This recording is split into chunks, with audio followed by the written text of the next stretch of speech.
Iran యుద్ధంపై America వెనక్కి తగ్గుతోందా? America అధ్యక్షుడు Donald Trump social media పోస్టులో ఉన్నదేంటి? అమెరికా లక్ష్యం నెరవేరిందా లేక యుద్ధ భారాన్ని అమెరికా మోయలేకపోతోందా? ప్రస్తుతం ఈ ప్రశ్నలపైనే ప్రపంచవ్యాప్తంగా చర్చ జరుగుతోంది. రీసెంట్గా ట్రంప్ ఒక పోస్ట్ పెట్టడం జరిగింది. మిడిల్ ఈస్ట్లో తమ మిలిటరీ ఆపరేషన్ను వైండప్ చేస్తామని ప్రకటించారు. మరి ట్రంప్ ఇలాంటి ప్రకటన చేయడానికి కారణం ఏంటి? అమెరికా నిజంగా అనుకున్నది సాధించిందా లేక యుద్ధ భారాన్ని మోయలేకపోతుందా?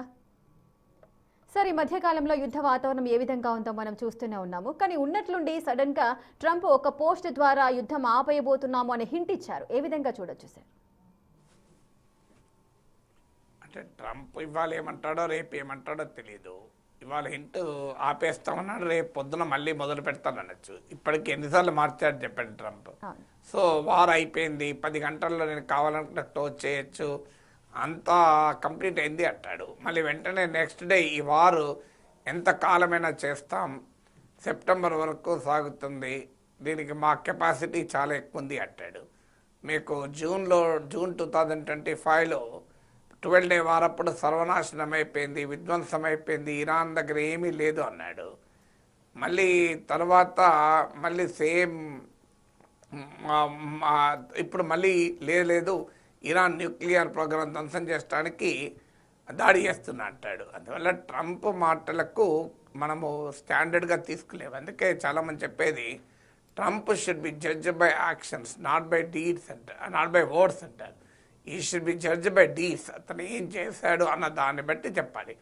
ఒకవైపు మెరైన్స్ పంపుతున్నాడు, అమెరికన్ సోల్జర్స్ను రంగంలోకి దించుతాం, గ్రౌండ్ వర్క్ సిద్ధపడుతున్నాడంటాడు, కార్గ్ ఐలాండ్ను సర్వనాశనం చేస్తానంటున్నాడు, సౌత్ పార్స్ను కూడా ధ్వంసం చేస్తామంటున్నాడు ఇరాన్ కనుక దాడులు చేస్తే, మీకు భూతల యుద్ధానికి సిద్ధం అంటున్నాడు. మీకు ఇప్పుడు ఆల్రెడీ అమెరికాలో 2000 మంది సోల్జర్ తీసుకొని షిప్ కూడా బయలుదేరింది. మరి యుద్ధం ఆపటంటే ఎందుకు షిప్ను పంపించాడు? సో అందువల్ల ఈ చర్చలు జరుపుతుంటాడు, సడన్గా యుద్ధం చేస్తుంటాడు. అంటే కొంత వ్యూహంగా కూడా చేయొచ్చు, అంటే శత్రువును అప్రమత్తంగా ఉండకుండా చేసేందుకు ఒక ఎత్తుగడగా కూడా చూడొచ్చు.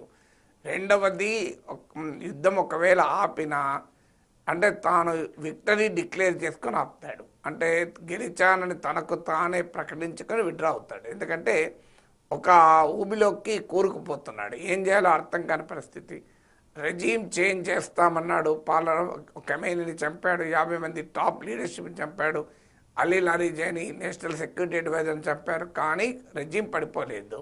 ఇప్పటికి ఇరాన్ ప్రెసిడెంట్ పెజెస్కియాన్ ఉన్నాడు, ఇరాన్ పొలిటికల్ వ్యవస్థ ఉంది, మత వ్యవస్థ ఉంది, IRGC ఉంది, ఓ నాయకుడు పోతే ఇంకో నాయకుడు వాళ్ళు అపాయింట్ చేసుకుంటున్నారు. సో అందువల్ల రెజీమ్ చేంజ్ కాలేదు. న్యూక్లియర్ కేపబిలిటీని జూన్లోనే ధ్వంసం చేశారన్నాడు, మళ్ళీ ఇప్పుడు ధ్వంసం చేశారంటున్నాడు. 2 సార్లు ధ్వంసం ఎందుకు చేస్తున్నాడు అర్థం కాదు. కానీ ఇప్పటికీ కూడా యురేనియం స్టాక్స్ను ఏమీ చేయలేకపోయాడు. సో ఇరాన్ 100 అడుగుల పర్వతాల దిగువన భూగర్భంలో 100 అడుగుల కింద వాటిని దాచిపెట్టింది. మిసైల్ కేపబిలిటీని నాశనం చేశానంటున్నాడు. ఇవాళ పోస్ట్లో మీరు చూడండి, ఆ ట్వీట్లో ఒకటేమన్నాడు, ఇరాన్ మిలిటరీ డిఫెన్స్ ఇండస్ట్రీ సర్వనాశనమైంది అన్నాడు. రెండేమన్నాడు, మిసైల్ కేపబిలిటీ సర్వనాశనమైంది అన్నాడు. ఇరాన్ న్యూక్లియర్ ప్రోగ్రామ్ను ఇక మొదలు పెట్టలేదు అన్నాడు. 4వది ఏమన్నాడు, ఇరాన్ పక్కనున్న దేశాలకు థ్రెట్టే కాకుండా చేశామన్నాడు. సో ఇందులో రెజీమ్ చేంజ్ అన్న పదం లేదు. మొదలుపెట్టింది ఎక్కడ, ఇరాన్ పాలిస్తున్న ఇస్లామిక్ వ్యవస్థను అంతం చేస్తాం, ప్రజలకు స్వేచ్ఛనిస్తాం మొదలుపెట్టాడు. ఇప్పుడు ఈ ట్వీట్లో ఎక్కడా కూడా ఆ పాయింట్ లేదు, రెజీమ్ చేంజ్ గురించి ప్రస్తావన లేదు. మిసైల్ కేపబిలిటీని సర్వనాశనం చేశానంటాడు. నిన్ననే మీకు మార్చ్ 19 రోజు అమెరికాకు చెందిన అత్యంత శక్తివంతమైన F-35 యుద్ధ విమానాన్ని ఇరాన్ మిసైల్తో అటాక్ చేయగలిగింది. ఈవెన్ ఇప్పుడు వార్తలు వస్తున్న డిగో గార్షియా మిలిటరీ బేస్ పైకి కూడా, అంటే 3800 కిలోమీటర్ దూరాన ఉన్న డిగో గార్షియా మిలిటరీ బేస్ పైకి కూడా మీకు ఇరాన్ మిసైల్ ప్రయోగించిందండి. అది తాకకపోవచ్చు కానీ దగ్గర దాకా వెళ్ళింది అని. మరి ఇరాన్ మిసైల్ కెపబిలిటీ సర్వనాశనమైతే ఇలా F-35 ఎలా అటాక్ చేయగలుగుతుంది, డిగో గార్షియా వైపు కూడా ఎలా మిసైల్ ప్రయోగించగలుగుతుంది? సో ట్రంప్ ట్వీట్లో చెప్పిన దానికి రియాలిటీలో జరుగుతున్న దానికి అసలు పోలికే లేదు. సో అందువల్ల న్యూక్లియర్ క్యాపబిలిటీ సర్వనాశనమైందన్నాడు. యురేనియం స్టాక్స్ ఇప్పటికే అలాగే ఉండిపోయాయి.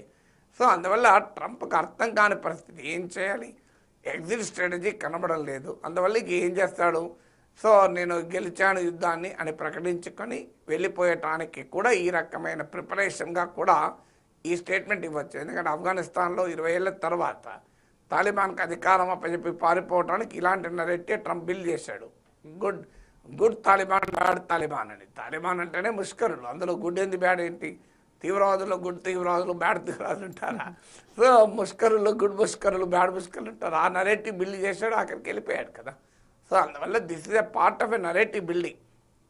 తాను అంటే ఒకటి స్ట్రాటజీగా అయినా ఇరాన్ను సర్ప్రైజ్గా దెబ్బతీయటానికన్నా అయి ఉండాలి, లేదు రెండు తన ఫెయిల్యూర్స్ని కప్పిపించుకోవటానికి తన వ్యూహం తిప్పికొట్టబడింది కనుక ఇంకో మార్గం లేక ఇలాంటి క్లెయిమ్ చేసుకుని బయటికి వెళ్ళిపోవడానికి ఏమైనా ఎత్తుగడగా కూడా చేయవచ్చు.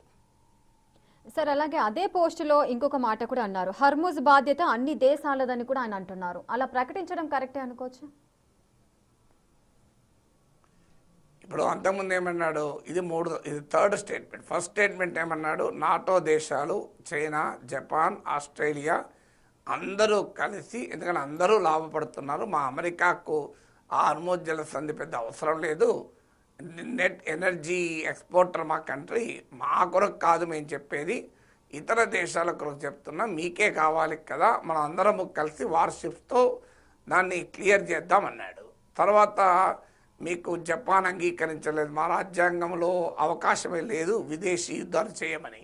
చైనా ఎలాగూ రెస్పాండ్ కాలేదు, ఆస్ట్రేలియా నో ఉంది, యూరప్ సుముఖంగా రియాక్ట్ కాలే, నాటో దేశాలు ఎప్పుడైతే మాట్లాడలేదు ఇమీడియట్గా ఏమన్నాడు, నాటో ఇది వేస్ట్, అసలు నాటో ఏమున్నది, నాటో దేశాలు పిరికి పందలు, అసలు అమెరికాలో పోతే నాటో ఎక్కడ, అసలు నాటో అమెరికా లేని నాటో అసలు లేనే లేదు అని మళ్ళీ ఇష్టం వచ్చినట్టు నాటో తిట్టాడు. మళ్ళీ ఇప్పుడు ఏమంటున్నాడు, అందరం కలిసి మళ్ళీ స్ట్రేట్ ఆఫ్ హార్మోజ్ను లిబరేట్ చేద్దామంటున్నాడు. అందరు కలిసి యుద్ధాన్ని మొదలు పెట్టారా? యుద్ధము ఫిబ్రవరి 28 రోజు మొదలుపెట్టిన రోజు ట్రంప్ ఏ దేశంతో మొదలుపెట్టాడు? జపాన్తో మాట్లాడా, చైనాతో మాట్లాడా, ఆస్ట్రేలియాతో మాట్లాడా, యూకే, ఫ్రాన్స్, జర్మనీ ఎవరితో మాట్లాడాడు? ఏకపక్షంగా ఇజ్రాయెల్ అధ్యక్షుడు నెతన్యాహు, అమెరికా అధ్యక్షుడు ట్రంప్ కలిసి ఈ యుద్ధాన్ని మొదలుపెట్టారు. మొదలుపెట్టేటప్పుడు ఏమో సంతకం మొదలు పెడతావు, మధ్యలో 3 వారాలు అయ్యాక అందరిని కలవంటే అర్థం బలహీనత అవుతుంది తప్ప బలమవుతుందా? నీకు చేతనైతేనే కదా వెళ్ళిపోయింది, అసలు మాకు ఎవ్వరు అవసరం లేదు, అమెరికా ఒక్కరే చూసుకుంటారు కదా వెళ్ళిపోయింది. మళ్ళీ ఇప్పుడు అందరి సహకారాన్ని ఎందుకు అడుగుతున్నారు? సో అందరి సహకారం అవసరం ఏంటి? పోనీ అడుగుతున్నావు కరెక్టే. ఇప్పటి వరకు అమెరికన్ వార్షిప్ స్టేట్ ఆఫ్ హార్మోజ్లోకి ఎంటర్ అయ్యాయా? అమెరికా వార్షిప్తో ఎంటర్ కావు, ఇతర దేశాల వార్షిప్తో రమ్మంటున్నాడు. ఇప్పటికీ అమెరికా మీద నమ్మకం పెట్టుకున్న సౌదీ అరేబియా, యుఏఈ, ఖతార్ వీటిని ఇరాన్ అటాక్ చేస్తున్న అమెరికా కాపాడగలుగుతుందా? ఇప్పుడు ఖతార్ ఎనర్జీ పైన జరిగిలో 17% ఆఫ్ గ్యాస్ ఫెసిలిటీ ఎగిరిపోయింది కదా, మరి వాళ్ళని కాపాడే బాధ్యత అమెరికాకి లేదా? ఇలా ఏ ఒక్క దేశాన్ని, అరబ్ దేశాన్ని ఇరాన్ దాడుల నుంచి అమెరికా కాపాడిందా? సో అందువల్ల మీకు ఇప్పటికీ అర్థం కావాల్సింది ఏంటంటే, సో ఈ వెరీ లీవింగ్ అందరినీ కలిసి రమ్మంటే అందరు ఎందుకు కలిసి వస్తారు? అందరు ఒప్పుకునే యుద్ధం